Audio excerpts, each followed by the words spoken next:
மாஸ்டருக்கு வணக்கம். அனைத்து சகோதர சகோதரிகளுக்கும் வணக்கம். பாபுஜி மாஸ்டருடைய சகஜ மார்க்க பார்வையில் ராஜயோகத்தின் செயல்திறன் இந்த புத்தகத்துல முடிவுரை. பாபுஜி மாஸ்டர் இதுல என்ன சொல்லியிருக்காங்க அப்படின்னா, என்னுடைய அனுபவம், இயற்கை இதை ரெண்டுத்தையுமே ஆராய்ந்து பார்த்ததன் மூலமா எனக்கு அனுமதிக்கப்பட்ட அளவு, அதாவது நான் தெரிஞ்சுக்கிட்ட அளவு, அந்த மாதிரி நான் தெரிஞ்சுக்கிட்ட எல்லாத்தையுமே போதுமான அளவுக்கு சகஜ மார்க்க பார்வையில் ராஜயோகத்தின் செயல்திறன் இந்த புத்தகத்துல விவரமா விளக்கி சொல்லிட்டார். அதாவது மாஸ்டர் இந்த புத்தகத்துல ராஜயோகத்தை பத்தி, சகஜ மார்க்கத்தை பத்தி, தியானம், அந்த பயிற்சி முறையை பத்தி, இதய மண்டலம், மனமண்டலம், மைய மண்டலம், நம்ம ஆன்மீக பாதையில போகும்போது அதுல இந்த மண்டலங்கள்ல நிலை பெறும் போது நமக்கு அருளப்படக்கூடிய விசேஷமான தன்மைகள் பத்தி, இதை எல்லாத்த பத்தியுமே மாஸ்டர் இதுல போதுமான அளவுக்கு சொல்லிட்டாங்க. அதை மாஸ்டர் இங்க சொல்லிட்டு, இப்போ உண்மையிலேயே ஆன்மீகத்துல நாட்டமுடையவங்களுக்காக வெற்றியினுடைய ரகசியத்தை வெளிப்படுத்துறதுக்கு சில வார்த்தைகள் சொல்றேன் அப்படின்னு சொல்லிட்டு, தியானம் தான் ஆன்மீகத்தினுடைய அடிப்படை. நம்ம தியானத்துல உள்ளார்ந்து சென்று உயர்வான உன்னோட இணையிறோம். அப்போ உணர்வுறு நிலையினுடைய உயர்ந்த நிலைகளுக்கு நம்மளை கூட்டிட்டு போகிற வாகனமா செயல்படுறது. அப்போ தியானம்தான் ஆன்மீகத்திற்கே அடிப்படை. இத சொல்லிட்டு, உங்களுடைய உண்மையான லட்சியத்தை முன்னாடி நிறுத்தி, அதாவது நியமம் 3ல சொல்லப்பட்ட மாதிரி இறைவனுடன் 2 கலப்பதையே லட்சியமாக நிர்ணயித்து கொள்ளுங்கள். லட்சியத்தை எய்தும் வரை ஓயாதீர்கள். அந்த நியமத்தை அடிப்படையா வச்சு லட்சியத்தை எப்பவுமே கண் பார்வையில நிறுத்திட்டு, அந்த லட்சியம்ங்கிறது என்ன? இறைவனோடு 2 கலக்கிறது, இறுதி நிலையை அடையிறது. அப்போ அந்த லட்சியத்தை, அதை நோக்கின பயணத்துல தீராத பரித்தவிப்பையும் ஏக்கத்தையும் உருவாக்கிக்கிட்டு அதை எப்பவுமே நமக்குள்ளேயே நிலைநிறுத்திக்கிட்டே இருக்கும்போது அந்த இலக்கை நிச்சயம் சென்றடைவீர்கள் அப்படின்னு சொல்றாங்க. அதாவது தியானத்தினுடைய அடிப்படையில உண்மையான லட்சியத்தை நோக்கி இட்டு செல்லக்கூடிய வழிமுறைகள் நிறைய இருக்கு. அதாவது நம்மளுடைய அன்றாட வாழ்க்கை முறையில நாம எப்படியெல்லாம் இருக்கணும், எந்த மாதிரிலாம் நம்மளுடைய குணநலன்களை மாத்திக்கணும், இந்த மாதிரியான பல விஷயங்கள், இதை எல்லாத்த பத்தியும் வெவ்வேறு நூல்கள்ல போதுமான அளவுக்கு சொல்லிட்டேன். அப்போ அதை எல்லாத்தையுமே நம்ம பயிற்சியோட கூட திறம்பட செய்யும் போது, சரியான விதத்துல நம்மளுடைய வாழ்க்கையை அமைச்சுக்கும் போது நம்மளுடைய லட்சியத்தை அடையறதுக்கு புற சக்திகளும் நமக்கு உதவி பண்ணும். அப்போ இதுல நம்மளுடைய ஒத்துழைப்புங்கிறது தான் அதிகபட்சமா நாம சொல்லப்படுறது. நாம எந்த அளவு நம்மளுடைய பயிற்சியை சரியான விதத்துல செஞ்சு மாஸ்டர்னுடைய அறிவுரைகளை பின்பற்றி முழுமையான ஒத்துழைப்பை கொடுக்கும்போது, அப்போ அந்த விதத்துல நம்ம இருக்கும்போதுதான் நமக்கு இயற்கையினுடைய உதவிகளும் கிடைக்கப்பெறுது. ஒரு இளைஞன் தன்னுடைய அந்த ஊர்ல இருந்த ஒரு குரு கிட்ட போய் அவரை வணங்கி தன்னை அவருடைய சீடனா ஏத்துக்கிறதுக்கு சொல்றான். இது ஒரு பிரசித்தி பெற்ற கதை அப்படின்னு சொல்லிட்டு சார்ஜி மாஸ்டர் சொல்றாங்க. அப்படி அந்த சீடன் கேட்கும்போது குரு சொல்றாரு, நான் உன்னை ஏத்துக்கிறேன், ஆனா அதுக்கு முன்னாடி நீ எனக்கு ஒரு குருதட்சிணை தரணும் அப்படின்னு சொல்றாரு. அப்போ அந்த இளைஞனும், நீங்க என்ன கேட்டாலும் நான் தரேன் அப்படின்னு சொல்லும்போது குரு சொல்றாரு, இந்த உலகத்திலேயே நீ பார்க்கக்கூடிய ஒரு இழிவான பொருளை எனக்கு கொண்டு வா, அதை நீ கொடுத்த பின்னாடிதான் நான் உன்னை சீடனா ஏத்துக்குவேன் அப்படின்னு சொல்றாரு. உடனே அவனும் அந்த இழிவான பொருளை தேடி புறப்படுறான். அப்படியே 3-4 வருடங்கள் கடந்துருச்சு. ஒன்னொன்னத்தை பார்க்கும் போதும் அவனுக்கு இதை விட இன்னொன்னு இழிவானதா தெரிஞ்சது. இப்படியே அவன் ஏமாற்றம் அடைய தொடங்கினான். அப்ப அவன் யோசிக்கிறான், என் மாஸ்டர் என்கிட்ட என்ன கேட்டாரு, நான் அதை எங்க போய் பார்ப்பேன் அப்படின்னு சொல்லிட்டு நினைச்சுக்கிட்டே அவன் கழிவறையில உட்காரும் போது அப்ப அவனுக்கு தோணுச்சு, ஆகா இதுதான் ஒரு இழிவான பொருள், இதை யாருமே தொடமாட்டாங்க, இதை யாராலையும் பார்க்கவோ நுகரவோ முடியாது, நாம எல்லாருமே வெறுக்கக்கூடியது இதுதான். அப்போ நம்மளுடைய குரு கேட்ட இழிவான பொருள் இதுவாதான் இருக்கணும் அப்படின்னு சொல்லிட்டு அதை எடுத்துக்கிட்டு போயிட்டு குரு கிட்ட போய் கொடுக்குறான். அப்படி அவன் எடுத்துட்டு போகும்போது அந்த மலம் கிட்டேந்தே ஒரு குரல் ஒண்ணு கேக்குது, நீ என்னை என்ன செய்ய போற அப்படின்னு சொல்லிட்டு. அப்போ அவன், என்னுடைய குரு இந்த உலகத்திலேயே ஒரு இழிவான பொருளை குருதட்சிணையா கொண்டு வர்றதுக்கு சொன்னாரு, இப்போதான் நான் உணர்ந்தேன் நீதான் இழிவான பொருள் அப்படின்னு சொல்லிட்டு, அதனால நான் உன்னை எடுத்துட்டு போறேன் அப்படின்னு சொல்றான். உடனே அந்த குரல் சொல்லுது, உனக்கு வெக்கமா இல்லையா, நேத்திக்கு சாயங்காலம் நான் பாதாம் அல்வாவா இருந்தேன், ஆப்பிளா இருந்தேன், ஒரு மாம்பழமா இருந்தேன், நீ தொட்டதுக்கு அப்புறமாக தான் நான் இப்படி ஆயிட்டேன். அப்படிப்பட்டவனான உனக்கு இந்த உலகத்திலேயே இழிவான பொருள்னு சொல்லி என்ன சொல்றதுக்கு உனக்கு எப்படி துணிச்சல் வந்தது அப்படின்னு சொல்லி அந்த மலம் வந்து இவனை பார்த்து கேக்குது. அப்பதான் அவனுக்கு ஞானோதயம் வந்தது. தன்னுடைய கைகளை கழுவிட்டு குரு கிட்ட போய் நிக்கிறான். அப்போ குரு கேக்குறாரு, 4 வருஷத்துக்கு முன்னாடி வந்த இளைஞன் நீதானே அப்படின்னு சொல்லிட்டு கேட்டுட்டு, என்னுடைய குருதட்சணை எங்க அப்படின்னு கேட்கும்போது அவன் வந்து அவருடைய கால்கள்ல விழுந்து, குருவே, நான் தான் உலகத்திலேயே இழிவானவன் அப்படின்னு சொல்றான்.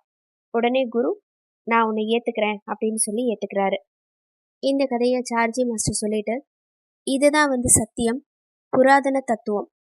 நாம நம்மள அந்த உயர்ந்த ஒன்னிற்கு முன்னாடி, அதாவது இறைவனுக்கு முன்னாடி ஒண்ணுமே இல்லை அப்படிங்கிற எண்ணத்தை நம்மளுடைய மனதில் நிலைநிறுத்திக்கிட்டு நம்மள முழுமையா மாஸ்டர் கிட்ட ஒப்படைக்கும் போது மாஸ்டர் நம்மள புனிதப்படுத்துறாரு, சக்தி கொடுக்குறாரு. அங்கதான் நம்மளுடைய முன்னேற்றம்ங்கிறதும் சாத்தியமாகுது. இதை தான் வந்து மாஸ்டர் நமக்கு சொல்றாங்க.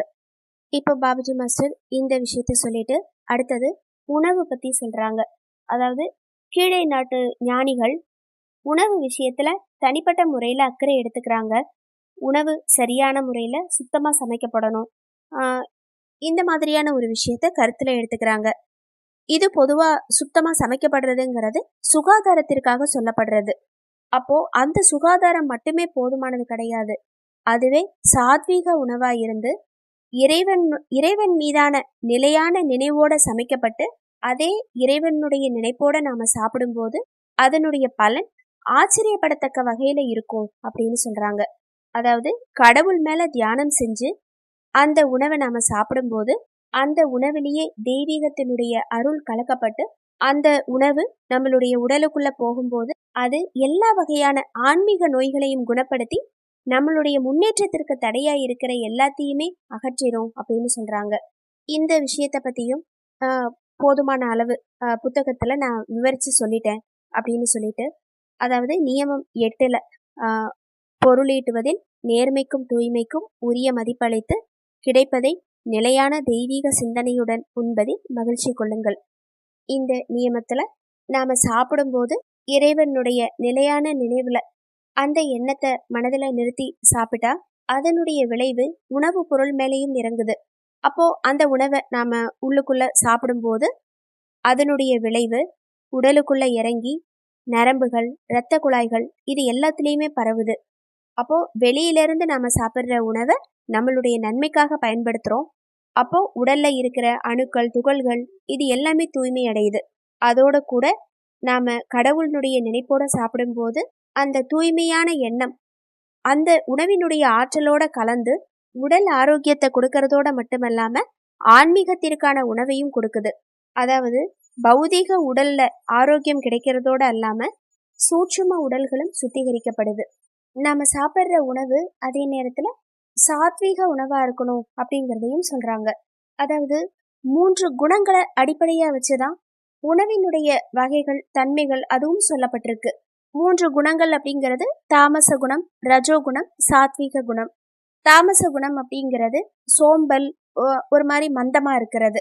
அப்போ இதை உணவு வகையோட கம்பேர் பண்ணும்போது பழைய சாப்பாடு, ஊசி போனது, எச்சில் பட்ட உணவு, இந்த மாதிரி விஷயங்களை இந்த மாதிரி சாப்பாடை நம்ம தவிர்க்கணும் அப்படின்னு சொல்றாங்க. அடுத்தது ரஜோகுணம் அப்படிங்கிறது ஒரு சுறுசுறுப்பான ஒரு தன்மை கொண்டது. அப்போ இதை உணவோட சொல்லும்போது அடிக்கடி சாப்பிட்றது, காலம் தாழ்த்தி சாப்பிட்றது, அந்த மாதிரி சாப்பிட்டோம் அப்படின்னா நமக்குள்ள ஒரு எரிச்சல், கோபம், ஒரு முன்கோபம், பதட்டம் இதெல்லாமே நமக்கு உருவாகுது அப்படின்னு சொல்றாங்க. இரவு நேரத்துல சாப்பிடாம இருக்கிறது சிறப்பு, அதையும் சொல்றாங்க. அப்போ தாமச குணம் சம்பந்தப்பட்ட உணவு வகைகளை தவிர்க்கிறதையும், ரஜோகுணம் அது சம்பந்தப்பட்ட உணவு வகைகளான புளிப்பு, காரம், ஒரு எரிகின்ற உணவு வகைகள் இதை எல்லாத்தையுமே தவிர்க்கிறது சிறப்பு. அப்போ இந்த புளிப்பு, காரம் இதை எல்லாத்தையுமே சரியான விகிதத்துல நாம எடுத்துக்கணும். அப்போ இதெல்லாமே ஒழுங்குபடுத்தணும் அப்படின்னு சொல்றாங்க. அடுத்தது சாத்வீக குணம். இந்த உணவு வகைகளை தான் நாம அதிகமா எடுத்துக்கிறது சிறப்பு வாய்ந்தது. அதாவது ஒரு ஊட்டச்சத்து நிறைந்த உணவுகள், சாறு நிறைந்தது, அதாவது நீராகாரம், பழங்கள், இந்த மாதிரியான உணவு வகைகளை அதாவது சாந்தமான உணவு வகைகள். இதை தொடர்ந்து எடுத்துக்கும் போது இதயத்திற்கு இதமளிக்கிறதோட நம்மளுடைய ஆயுள், ஆரோக்கியம், அறிவு இது எல்லாமே பலப்படுது. அப்போ இதெல்லாமே நமக்கு பலப்படும் போது நம்மளுடைய இதயத்துல லகுத்தன்மை, சாந்தம், மன அமைதி இதெல்லாம் ஏற்படுது. அப்போ இந்த சாத்வீக குணம் கொண்ட உணவு வகைகளை ரெகுலரா எடுத்துக்கிட்டு அந்த உணவை இறைவனுடைய நினைப்போட நன்றி உணர்வோட உண்பது சிறப்பு வாய்ந்தது. இதை தான் பாபுஜி மாஸ்டர் இங்க இதுல குறிப்பிட்டு சொல்லியிருக்காங்க. அப்போ உணவினுடைய அடிப்படை அப்படின்னு சொல்லப்படுறது உணவினுடைய சுகாதாரம், அதே நேரத்துல ஆன்மீகத்தினுடைய நன்மைகள். இதை ரெண்டுத்தையும் புறக்கணிச்சிட்டு இந்த உணவு விஷயத்துல ஒரு ஜாதியையோ மதத்தையோ கொண்டு வர்றது தவறான ஒரு விஷயம். அதாவது ஒரு குறிப்பிட்ட ஜாதிக்காரரை தவிர வேறு ஒருத்தர் அவர் எப்படி இருந்தாலும் ஒரு கபடமற்ற தன்மையிலையும் பக்தியுடையவராகவும் ஆன்மீகத்துல உயர்ந்தவராகவும் இருந்தாலும் கூட ஜாதியினுடைய அடிப்படையில அவர் தொட்டுட்டாருன்னா உணவு மாசுபட்டுரும். இந்த மாதிரியெல்லாம் மனம் போன போக்குல நாம எண்ணக்கூடாது. இந்துக்கள் இந்த விஷயத்துல நிறைய பேர் இதுல தீவிரமா இருக்காங்க. அப்படிங்கிறதுனால இந்த உணவு கொள்கைங்கிறது சமுதாய நோக்கத்திற்காகவோ ஆன்மீக நோக்கத்திற்காகவோ, அதாவது மத நோக்கம் அதற்காக இல்லை அப்படிங்கிறத இப்பயாவது புரிஞ்சுக்கோங்க அப்படின்னு சொல்றாங்க. இத பாபுஜி மாஸ்டர் சொல்லிட்டு என்னுடைய இந்த கருத்துக்கு ஆதரவா ஆன்மீக விஷயங்கள்ல மிக சிறந்த மேதையா இருக்கிற சுவாமி விவேகானந்தர் வார்த்தைகளை இங்க நான் கீழே கொடுக்குறேன் அப்படின்னு சொல்லிட்டு அவர் சொன்ன வாசகத்தை கொடுக்குறாங்க. மதத்தினுடைய உன்னத உண்மைகள் ஆன்மீகம் என்னும் சூரிய வெளிச்சத்திற்கு என்றாவது வரும் என்ற நம்பிக்கைக்கே இடமில்லாத வகையில் நமது பல சமய பிரிவுகளின் மட்டுமீறிய அர்த்தமற்ற வெறித்தனமானது மதத்தை முழுமையாக சமையல் கூடத்திற்கு தள்ளிவிட்டது. முற்றிலும் உலகாதாயமான அவர்களது வாதம் விசித்திரமானது. அது ஞானமும் இல்லை, கர்மாவும் இல்லை, பக்தியும் இல்லை. அது ஒரு வகையான வினோதமான பைத்தியக்காரத்தனம். அதிலேயே தங்களை ஆழ்த்தி கொள்பவர்கள் பிரம்மலோகத்தை விட அநேகமாக மனநோய் காப்பகத்திற்கே செல்வார்கள். இந்த வரிகள் விவேகானந்தனுடைய வரிகள். இதை பாபுஜி மாஸ்டர் இங்க கொடுத்துட்டு அவருடைய கருத்தும் இதுதான் அப்படிங்கறத சொல்லியிருக்காங்க. அதாவது ஆரம்ப கட்டத்துல மதம் அப்படிங்கிறது கடவுளை அடையணும், கடவுளை உணரணும் அப்படிங்கிற அந்த லட்சியத்தை முன்னிறுத்தி தான் உருவாக்கப்பட்டது. அப்போ மதத்துலதான் நாம கடவுளை பத்தின அடிப்படையான உண்மைகள் எல்லாத்தையுமே தெரிஞ்சுக்க ஆரம்பிக்கிறோம். அந்த மதத்தை கடந்து நாம ஆன்மீகத்திற்கு வரும்போது அந்த ஆன்மீகத்தின் மூலமா அதுல சொல்லப்பட்ட பயிற்சிகள் மூலமா இறுதி இலக்கை அடையறதுக்கான வழிமுறைகள் சொல்லப்பட்டிருக்கு. ஆனா இன்னைக்கான காலகட்டத்துல மதம் எதற்காக தோற்றுவிக்கப்பட்டது அப்படிங்கிற உண்மையையே மறைக்கக்கூடிய அளவுக்கு மக்களுடைய நடவடிக்கைகள் மாற்றப்பட்டிருக்கு. ஜாதி, மதம், சமய பிரிவுகள் இந்த மாதிரி விஷயங்கள்ல மட்டுமே ஈடுபட்டு அது ஒரு வெறித்தனமாவே மாறிடுச்சு. அப்படி மாறும்போது மதத்தை முழுமையா அதனுடைய அடிப்படை நோக்கத்தையே மறந்து ஒரு சமையல் கூடத்துக்கு தள்ளிட்டாங்க. அப்போ மக்கள் பக்தி அப்படிங்கிற பேர்ல கடவுளை வழிபட்டுட்டு இருக்காங்க. ஆனா அவங்க கிட்ட உண்மையிலேயே எந்த ஞானமும் கிடையாது, கர்மாவும் கிடையாது, பக்தியும் கிடையாது. ஞானம் அப்படிங்கிறது கடவுளை உணர்ந்தறியக்கூடிய செயல்முறை. அப்போ அதை பத்தின ஒரு ஈடுபாட்டிலையும் மக்கள் இல்ல. கர்மாங்கிறது இறைவனை அடையறதுக்காக நாம செய்யக்கூடிய செயல். அங்கேயும் ஒரு முழுமையான ஈடுபாடு இல்ல, உண்மையான பக்தியும் இல்ல. சண்டை, சச்சரவுகள் இது மட்டும்தான் நிறைஞ்சிருக்கு. அதை தான் விவேகானந்தர் சொல்றாங்க, இது ஒரு வினோதமான பைத்தியக்காரத்தனம் அப்படின்னு. அப்போ இந்த மாதிரி கடவுளோட பெயர்ல கடவுளை தவிர மற்ற எல்லாத்தையுமே நினைச்சிட்டு இருக்கிறவங்க, அந்த மாதிரி விஷயங்கள்ல தன்னை ஆழ்த்திக்கிறவங்க நிச்சயமா பிரம்மலோகம்னு சொல்ற கடவுளை அடைய மாட்டாங்க. அவங்க மனநோய் காப்பகத்திற்கு தான் செல்வாங்க அப்படிங்கறத சொல்றாங்க. இப்போ இந்த விஷயத்த பாபுஜி மாஸ்டர் சொல்லிட்டு இப்ப அடுத்தது பயிற்சியினுடைய ஆரம்ப நிலையில இருக்கிறவங்க மற்றவங்களுடைய உணர்வுகள், இதயங்கள் இது எதுவுமே புண்படாத மாதிரி நடந்துக்கணும். அதாவது நம்மளுடைய எண்ணம், சொல், செயல் இது எல்லாத்துலேயுமே ஒரு கட்டுப்பாடு இருக்கணும். அந்த கட்டுப்பாடு இல்லைன்னா நம்மளுடைய இதயத்தை நாமளே கெடுத்துக்கிறதுக்கு சமம் அப்படின்னு சொல்றாங்க. அப்படி கெடுத்துக்கும் போது அதனுடைய எதிர்விளைவு நமக்கு தெரியாமலேயே நம்மளை பாதிக்குது. இதை விட முக்கியமான விஷயம், எந்த ஒரு விஷயத்தை எடுத்துக்கிட்டாலும் அதுல நாம நல்லதை மட்டுமே பார்க்கக்கூடிய தன்மையை வளர்த்துக்கணும். அதே நேரத்துல நம்மளுடைய லட்சியத்தை அடைய முடியாதுங்கிற உணர்வுக்கு நாம வந்துடவே கூடாது. அப்போ ஆன்மீகத்துல தளர்வுங்கிறது இருக்கவே கூடாது. இதுக்கு எப்பவுமே ஒத்த மனோபலம்ங்கிறது தான் அவசியமானது. ஆன்மீக பாதையில முன்னேறும் போது நம்மளுடைய முன்னேற்ற பாதைக்கு பெரும் தடைக்கல்லா இருக்கிறது மனத்தளர்ச்சி தான். அப்போ அதுக்கு நாம ஒருபோதும் இடமளிக்க கூடாது. மக்கள் பொதுவா ஆன்மீகம்னு எடுத்துக்கிட்டாலே அது ரொம்ப கஷ்டம், சிக்கலானது அப்படின்னு சொல்லி நினைக்கிறாங்க. அதுதான் இந்த மனத்தளர்ச்சிக்கு காரணமாகவும் இருக்கு. ஆனா கடவுள் ரொம்ப எளிமையானவர். அப்போ அவரை அடையக்கூடிய வழியும் எளிமையானது. ஆன்மீகத்தை பொறுத்த வரைக்கும் பல மார்க்கங்கள்ல அதனுடைய வழிமுறை ரொம்ப கஷ்டமானதுன்னு சொல்லி பலவிதமான சிக்கலான வழிமுறைகள், குழப்பமான வழிமுறைகள் எல்லாத்தையுமே கொடுக்குறாங்க. அப்படி கொடுக்கும்போது மக்களுடைய மனதிலும் ஆன்மீக பாதைங்கிறது ரொம்ப கஷ்டங்கிற ஒரு எண்ணம் பதிவாயிடுச்சு. கீழே ஒரு சின்ன ஊசி விழுந்தது அப்படின்னா அதை எடுக்கிறதுக்கு நம்ம விரல்களை பயன்படுத்துறதே போதுமானது. அதுக்காக ஒரு பழுதூக்கி இயந்திரத்தையோ இல்லை வேற ஏதாவது சிக்கலான இயந்திரத்தையோ நீங்க பயன்படுத்தினீங்கன்னா அந்த ஊசியை எடுக்கிறது ரொம்ப கஷ்டமாயிடும். நம்மளுடைய முயற்சி கண்டிப்பா தோல்வியில தான் போய் முடியும். அதே மாதிரி தான் எளிமையான சத்திய நிலைங்கிறது. அதை அடையறதுக்கு கடுமையான சிக்கலான வழிமுறைகளை கையாளும் போது இதுதான் நடக்குது. அங்க நமக்கு மனத்தளர்ச்சியும் சோர்வும் தான் உண்டாகுது. அப்போ இந்த எண்ணத்தை நம்ம போக்கிட்டோம்னா மனத்தளர்ச்சிங்கிறது முழுமையா அகன்றுடும் அப்படின்னு சொல்றாங்க. அதாவது நம்மளுடைய பயிற்சிகளை நாம திறம்பட செஞ்சு குணநலன்களை சீர்படுத்திக்கும் போது இது எதையுமே ஃபோர்ஸா இல்லாம இயல்பான முறையில செய்யும் போது இறைவனும் நமக்குள்ளேருந்து வெளிப்பட ஆரம்பிக்கிறாரு. பழைய காலத்துல பஞ்சம உபாயம், அதாவது 5 படிப்பினைகள் அப்படின்னு சொல்லி தத்துவ ஞானிகள் சொல்றாங்க. பஞ்சம உபாயம் அப்படிங்கிறது 5 விஷயங்களை கருத்துல எடுக்கிறது. முதல்ல நம்மளுடைய லட்சியம் என்ன, ரெண்டாவது நாம இப்ப இருக்கக்கூடிய தற்காலிக நிலைமை என்ன, அதாவது நாம எப்படி இருக்கோம், என்னவா மாறணும், இதை நாம தெரிஞ்சுக்கிறது.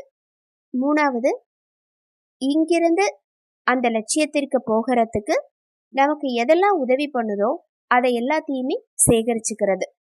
நான்காவது அந்த லட்சியத்தை நோக்கின பாதையில எதெல்லாம் விரோதமா இருக்கோ அதை எல்லாத்தையுமே விலக்கி வைக்கிறது. அஞ்சாவது அந்த இறுதி லட்சியத்தை அடையறதுக்கு அங்க போகிறதுக்கு தேவைப்படுற வாகனமோ மார்க்கமோ அதை தேடி பிடிச்சு அதை நாம கையாளறது. இந்த 5 தத்துவங்களை தான் பஞ்சம உபாயம் அப்படின்னு சொல்றாங்க. இது நம்ம வாழ்க்கையில எல்லாத்துக்குமே பயன்படும். உதாரணத்துக்கு இப்ப நம்ம ஒரு ரயில்ல பயணம் செய்யறதுக்கு போறோம்னா நமக்கு தேவையானது எல்லாத்தையுமே எடுத்துக்கிட்டு வேண்டாத எல்லாத்தையுமே இங்க விட்டுட்டு போறோம். அந்த மாதிரி நம்மளுடைய லட்சியத்தை அடையறதுக்கு நாம போகணும் அப்படின்னு சொல்றாங்க. இந்த பஞ்சம உபாயத்தை நாம ஞாபகம் வச்சுக்கும் போது நமக்கு எது ஞாபகம் இருக்கணுமோ அது மட்டுமே நமக்கு ஞாபகம் இருக்கும். அப்போ ஆன்மீகத்தை பொறுத்த வரைக்கும் அதுல சொல்லப்பட்ட வழிமுறைகளை சரியான விதத்துல கடைபிடிச்சு நம்மளுடைய பயிற்சியை தொடர்ந்து முழு ஈடுபாட்டோட செய்யும் போது லட்சியத்தை அடையிறதுங்கிறது கஷ்டமாவே இருக்கிறது இல்ல. அப்போ இததான் மாஸ்டர் சொல்றாங்க, கடவுள் மிகவும் எளிமையானவர், அவரை அடையும் வழியும் மிகவும் எளிமையானது அப்படிங்கிறது. இந்த விஷயத்த சரியா நம்ம கருத்துல கொண்டுட்டு வரும்போது நமக்குள்ள எந்த சோர்வும் மனத்தளர்ச்சியும் இருக்கவே இருக்காது. நம்மளுடைய பயிற்சி முறையில முழுமையான பூரணத்துவம் அடைந்த டிரான்ஸ்மிஷன் திறனை தனக்குள்ள கொண்டுட்டு இருக்கிற ஒரு மாஸ்டர்னுடைய சக்தி ஆதரவு அவருடைய கீழே இதயத்தின் மேல தியானம் செய்யறத நாம வலியுறுத்துறோம். அப்போ அத்தகைய மாஸ்டர் நம்மளுடைய ஆன்மீக முன்னேற்றத்திற்கு தடையா இருக்கிற எல்லாத்தையுமே நீக்கிறாரு.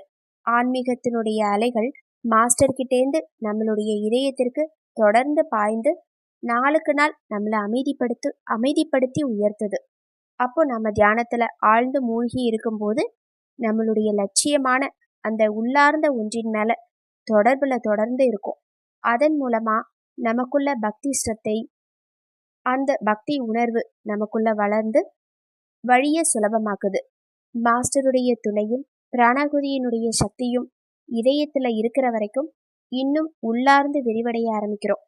அதனுடைய விளைவா ஆன்மீக முன்னேற்றம் கிடைச்சு காலப்போக்குல இறைவனுடைய சாம்ராஜ்யம் முழுவதுமா நாம விரிவடைய தொடங்குறோம். நம்மளுடைய மார்க்கத்துல பிராணகுதிங்கிறது ஒரு சிறப்பு அம்சம் வாய்ந்த ஒன்று. அது ஒரு சங்கிலி வளையம் மாதிரி மாஸ்டருக்கும் நமக்கும் இடையே ஒரு தொடர்பு ஆரம்பிச்சு வைக்குது. மீன் பிடிக்கிறவன் ஒரு மெல்லிதான ஒரு வலையை கொண்டு மீனை சிக்க வைக்கிற மாதிரி, அதாவது அவன் ஒரு சின்ன புழுவை வலையினுடைய நுனியில கட்டி அதை காட்டி கொஞ்சம் கொஞ்சமா அந்த மீனை இழுத்து பிடிப்பான். அந்த மாதிரி மாஸ்டர் அன்புங்கிற வலையில நம்மளை அவர் இழுத்துக்கிறாரு. பிராணாகுதியும் ஒரு அன்பு வலை. யாருக்கு வேண்டுமோ அவங்க பிடிச்சுக்கிட்டோம் அப்படின்னு அந்த வலையை வீசுறாரு. இப்போ நாம் அதை துணிச்சலோட பிடிச்சுக்கிறது தான் செய்ய வேண்டிய ஒன்று. இங்கே நமக்கு யோசனை எதுவுமே இருக்கக்கூடாது. அப்படி அந்த வலையை பிடிச்சுக்கிட்டு வரும்போது மாஸ்டர் நம்மக்கிட்ட சொல்கிறாங்க, நீ முழு மனதோட ஏற்றுக்கிட்டு என்னை நெருங்கும் போது நானும் உன்னை விரைவில் ஏற்றுக்கிறேன். அப்படி நீ என்கிட்ட வந்ததுக்கு அப்புறமா நானும் நீயும் ஒன்றாக்கிடுறோம். அதுக்கப்புறமா பிராணாகுதி என்ன, ஆன்மீகம் என்ன, இங்கே கொடுக்கறது வாங்கிக்கிறதுங்கிற பேச்சுக்கே இடமில்லை. அந்த அளவுக்கு ஒரு ஒன்றான நிலைங்கிறது ஏற்பட்டுருது. இப்படி நாம பிராணாகுதிங்கிற வலையை பிடிச்சுக்கிட்டு முன்னேறி வரும்போது மாஸ்டரோட ஒன்னா கலந்துடுறோம். கடைசியா இறைவனுடைய சாம்ராஜ்யத்துல முழுவதுமா நம்ம விரிவடைஞ்சு இருக்கிறதையும் பார்க்குறோம். அந்த இறைவனுடைய சாம்ராஜ்யம்ங்கிறது மைய மண்டலம்.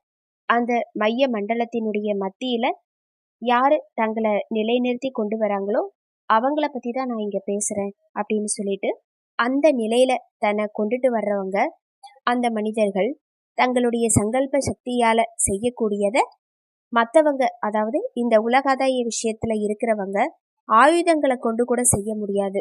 இதை நான் சொன்னா லௌகீகவாதிகள் ஏத்துக்க மாட்டாங்க. அவங்களுடைய கண்ணோட்டத்துல இந்த உலகம் ரொம்ப சின்னது, மக்கள் கிட்ட அகப்பார்வை திறன் இல்லாததுனால நான் சொல்றத நாய் குறைக்கிறதா நினைச்சு அலட்சியமா கூட எடுத்துக்கலாம். இந்த உலகத்தினுடைய நன்மைக்காக கீழிறங்கி வந்திருக்கிற மகாபுருஷர் யாருக்கும் நண்பரும் கிடையாது, எதிரியும் கிடையாது. தன்னுடைய செயல்பாடுகள்ல எப்பவுமே அவர் சமநிலையிலேயே இருக்கிறாரு. அவர் முழுமையான சமநிலை கொண்டவர். அந்த சமநிலையை அவர் ஒரு காலம் இழக்கிறதில்ல. அதாவது மக்கள் யாரு என்ன சொன்னாலுமே அதை அவர் காதுல வாங்கிக்கிறதே கிடையாது. எந்த ஒரு கணத்திலேயாவது அவர் தன்னுடைய சமநிலையை இழந்துட்டாருன்னா இந்த சுற்றுப்புற சூழ்நிலையில குழப்பமும் இருளும் தான் நடக்கும். அதாவது இந்த உலகமே பாதிப்படையும்.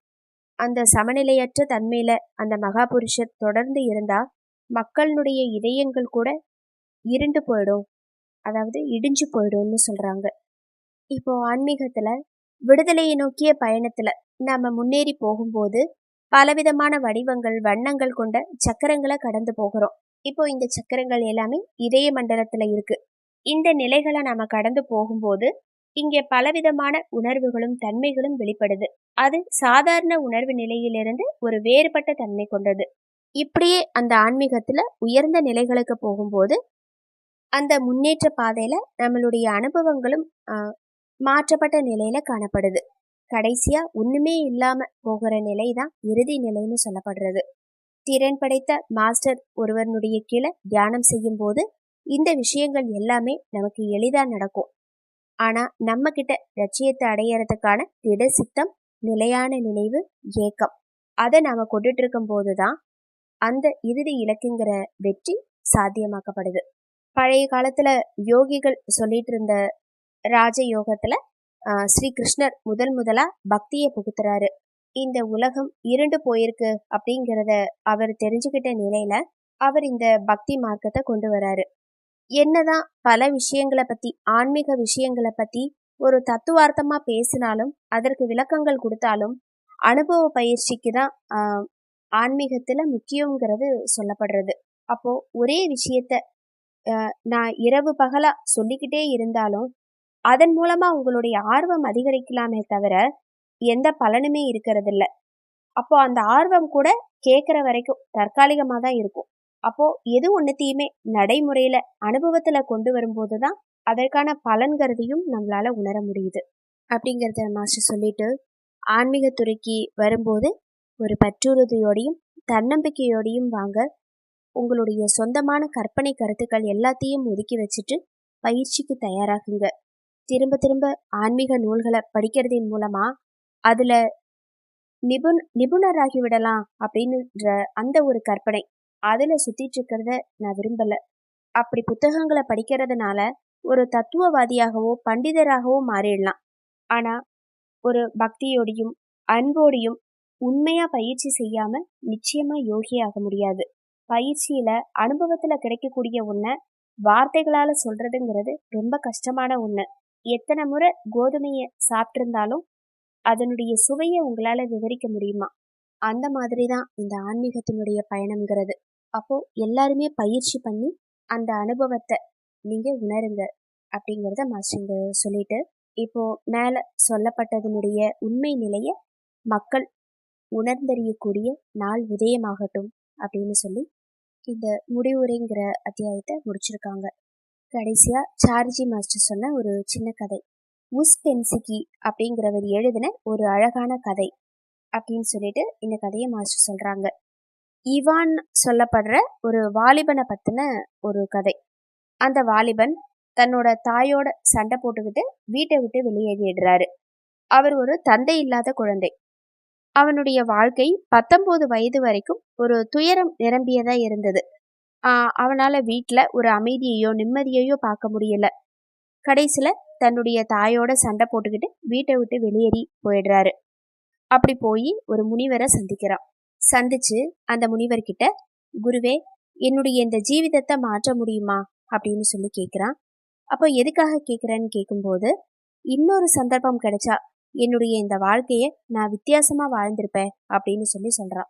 அதுக்கு அந்த முனிவர் சிரிச்சுட்டு, நீ உன்னுடைய ஜீவிதத்துல ஒரு அணு அளவு கூட மாற்றம்ங்கிறது இருந்திருக்காது, உன்னால ஏற்படுத்த முடியாது. ஏன்னா அதுக்கு நீதான் முதல்ல மாறணும் அப்படின்னு சொல்றாரு. ஆனா அந்த இளைஞன் அதை எதையுமே காதுல வாங்கிக்கல. அதை புரிஞ்சுக்கிட்ட முனிவர், சரி, உனக்கு நான் ஒரு சந்தர்ப்பம் கொடுக்குறேன்.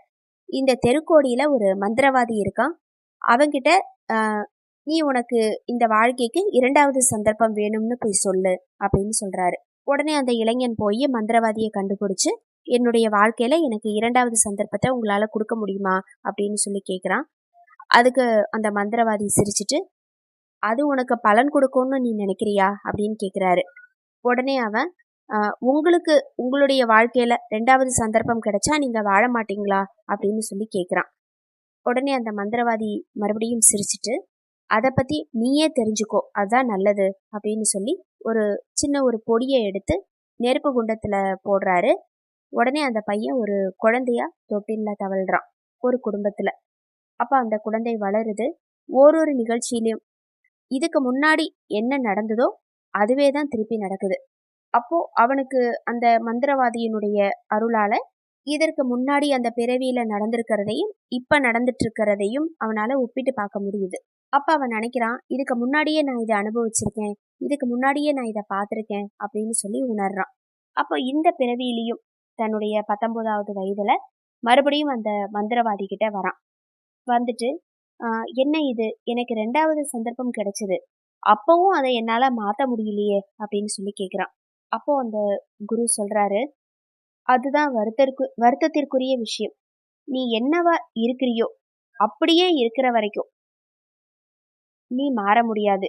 உன்னை நீ மாத்திக்க ஒரு வழியை நீ கண்டுபிடிக்கணும். அதுக்கு உன்னை மாற்றக்கூடிய வேறு ஒருத்தர்கிட்ட போகிறதுங்கிறது இங்க அவசியமானது அப்படின்னு சொல்றாரு.